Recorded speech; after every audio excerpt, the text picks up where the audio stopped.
오늘 신명기 8장 1절에서 10절까지 말씀으로 말씀의 능력이라는 제목으로 하나님 말씀 나누겠습니다. 신명기는 계속해서 뭐냐면 모세가 지난 40년 동안의 출애굽 과정을 회상하면서 이스라엘 백성들에게 마지막 고별 설교처럼 이렇게 당부를 하는 그런 내용이 신명기입니다. 그래서 이 신명기를 통해서 쭉 끊어지지 않고 이어지는 주제가 하나 있다 그랬죠. 그 주제가 뭐라고요?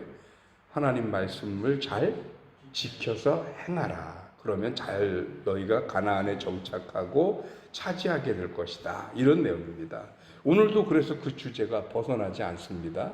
그래서 하나님이 명하신 명령을 잘 지켜 행하면 오늘 본문 1절에부터 바로 이어서 나오는 게 너희가 살고 번성하고 또 너희 조상에게 맹세하신 그 땅을 차지하게 되리라. 이렇게 선포하는 데서 시작이 됩니다. 그런데 여기서 제가 이제 성경을 묵상하고 말씀을 준비하다 보면 원어 성경을 꼭 한번 봐요. 그런데 좀 독특한 게 하나 눈에 띄었습니다. 그게 뭐냐? 제가 그동안 새벽기도 계속하면서 히브리어를 여러분들에게 말씀드릴 때 하나님의 명령 그러면 그때 사용된 단어가 몇 가지 있어요. 첫째가 다바르라는 명령인데 이거 말 그대로 명령하기 위한 그런 단어로 쓸 땐 다바르로 쓰였습니다. 그런가 하면 또 뭐 미시파트 뭐 이런 것도 하나님의 명령 이런 말씀도 쓰였다 그랬잖아요. 그런데 오늘 여기에 오늘 본문에서 쓰인 단어는 미츠와라는 단어가 쓰였어요. 근데 이 미츠와라는 단어는 같은 명령이지만 어느 상황에서 이 단어가 선택이 되었느냐?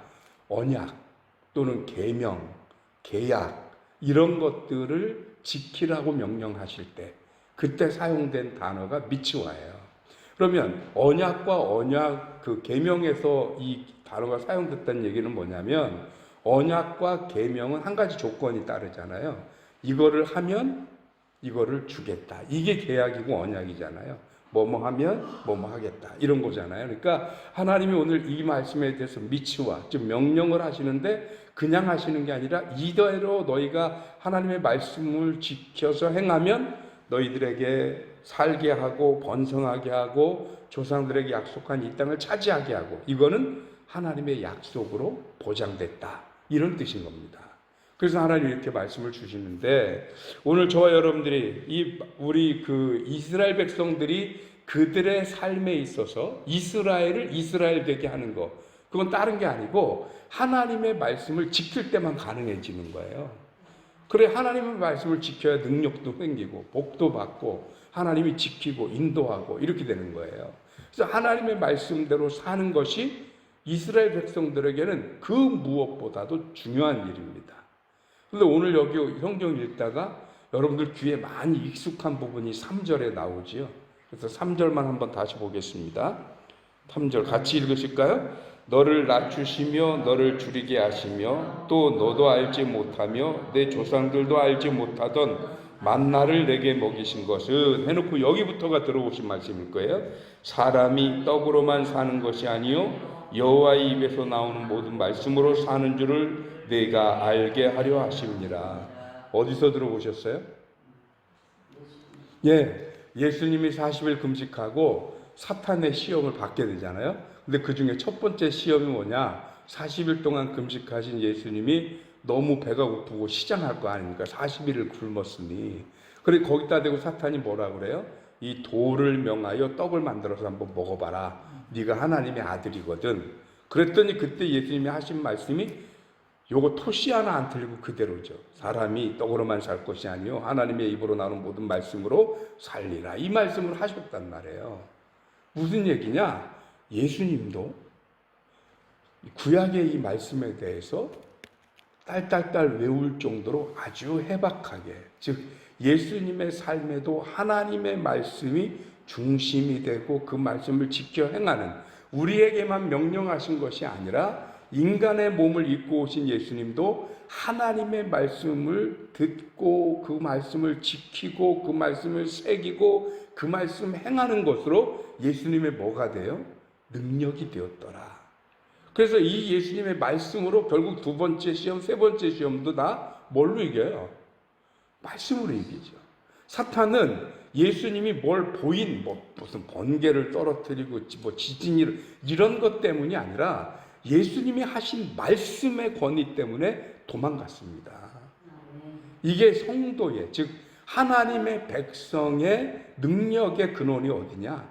하나님의 말씀인 거예요. 그래서 예수님도 그 말씀으로 사탄을 이겼지만 이게 예수님 이전에 이미 이 신명기에서도 오늘 하나님이 하시는 말씀이 뭐냐면 성도의 능력은 하나님의 말씀에 있다라는 것입니다. 그래서 만나를 먹이신 이유, 그거는 조상들도 보지 못했고 그 이후 다른 어떤 후손들도 보지 못한 거를 광야에서만 먹었단 말이죠. 그런데 그 만나를 먹이신 이유가 뭐냐?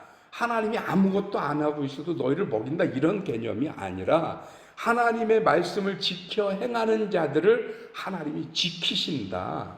이런 의미로 말씀이 성도들에게 얼마나 은혜고 복이고 능력인지를 보이시기 위해서 만나를 먹이셨다는 겁니다.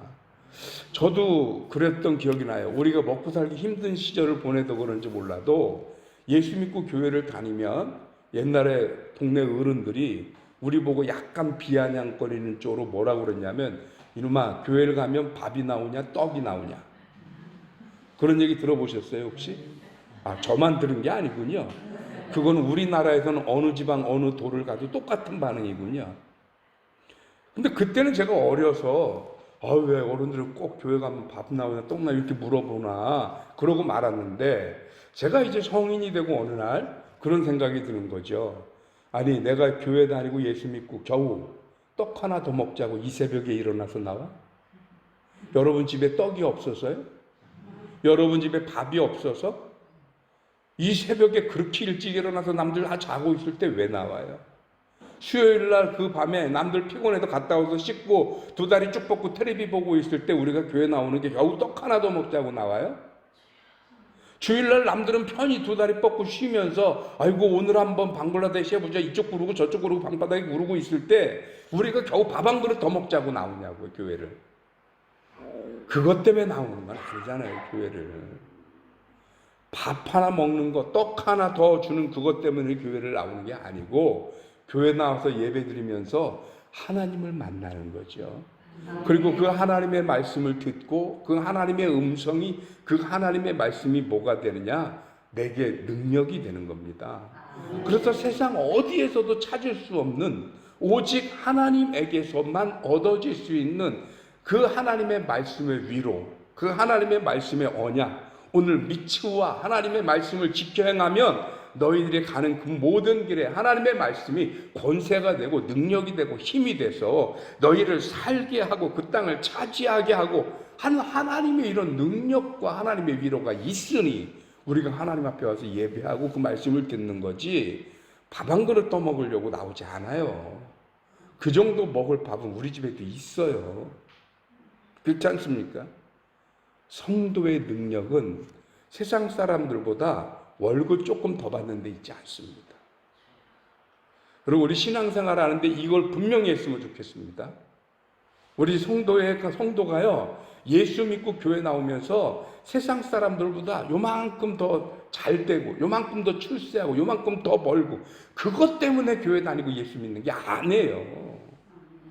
하나님으로 도와지는 그 말씀을 내가 예배를 드리면서 하나님 만나고 그 하나님의 음성을 듣고 그 하나님의 말씀이 내게 능력이 되고 힘이 돼서 그 말씀 때문에 세상과 싸우고 사탄과 싸워서 이겨내고 말이죠. 하나님이 말씀의 능력으로 사탄을 이기잖아요. 세상과 맞서고 사탄과 맞서고 살면서 다가오는 여러 가지 인간적인 고뇌와 걱정과 근심과 두려움, 우리가 그거를 하나님의 말씀의 능력으로 맞서는 거지 않습니까? 그러니 우리가 하나님 앞에 나오고 그렇게 피곤한데도 예배드리러 오는 거예요.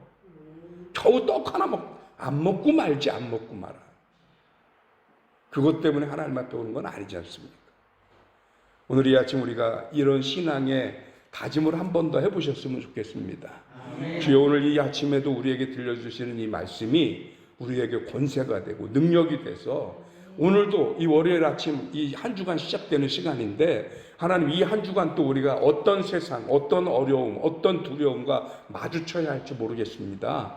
그러나 하나님께서 우리에게 미치와 계명, 약속이 딸린 명령을 우리에게 주셨으니 우리가 이 명령대로 하나님의 말씀을 지킬 것이고 들을 것이고 그 말씀대로 살 것입니다. 그러니 하나님 약속하신 대로 내게 능력을 주시고 권세를 주시고 이 어둠의 권세와 맞설 수 있게 하나님 나를 세워주옵소서. 우리 이렇게 기도하면서 하나님 앞에 예배드리고 이 새벽에 그래서 주님 앞에 나왔어요.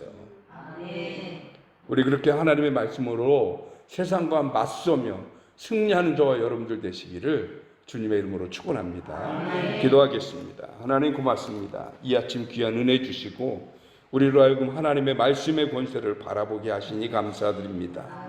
성경에도 쓰여 있고 예수님께서는 또 그 말씀으로 사탄을 몰아내는 놀라운 능력을 보이기도 하셨습니다. 오늘 우리가 이 말씀 듣고 이 말씀을 우리가 소유하기 위하여 하나님 앞에 나왔음을 기억하게 하여 주옵소서. 세상 사람들이 기대하는 것처럼 밥 한 그릇 더 먹고 떡 한 덩이 더 먹기 위해서 기껏해야 남들보다 월급 조금 더 받고 조금 더 큰 차 타고 싶어서 그래서 하나님 앞에 온 것이 아닙니다. 세상을 살면서 우리 능력으로 감당하지 못할 어려움과 시련과 고난과 두려움, 근심, 걱정이 찾아올 때 우리가 당황하지 않고 두려워하지 않고 도망가지 않는 것은 하나님의 말씀의 능력이 우리와 함께 하시기에 우리는 그 말씀 의지하여 그 하나님의 언약의 말씀으로 우리에게 생겨나는 그 권세로 세상과 맞서고 사탄과 맞서며 어려움과 근심과 고난과 걱정과 맞서는 주님의 능력의 백성임을 기억하면서 이 한 주간도 믿음으로 승리하는 한 주를 살게 하여 주시옵소서. 하나님 사랑하는 성도들 가운데 혹여 저들의 인생에 다가온 여러 가지 어려움과 불행과 고통 때문에 힘겨워하는 이들이 있습니까? 더 하나님 앞에 나오게 하시고 더 하나님의 말씀에 귀 기울이게 하시며 더 그 말씀의 능력으로 살게 하여 주옵소서. 그리하여서 그 말씀이 힘이 되고 말씀이 능력이 되어서 세상 앞에 무릎 꿇지 말게 하시고 세상 앞에 당당히 서는 하나님의 백성들 되도록 주님께서 축복하여 주시옵소서. 빵과 떡을 넘어서는 권세와 능력이 하나님의 말씀에 있음을 깨달아 오늘도 예배를 통해 들려주시는 하나님의 음성에 집중하는 주의 백성들 되게 하여 주시옵소서. 하나님의 크신 능력으로 인도하시길 원하옵고 예수 그리스도 이름으로 기도하옵나이다. 아멘.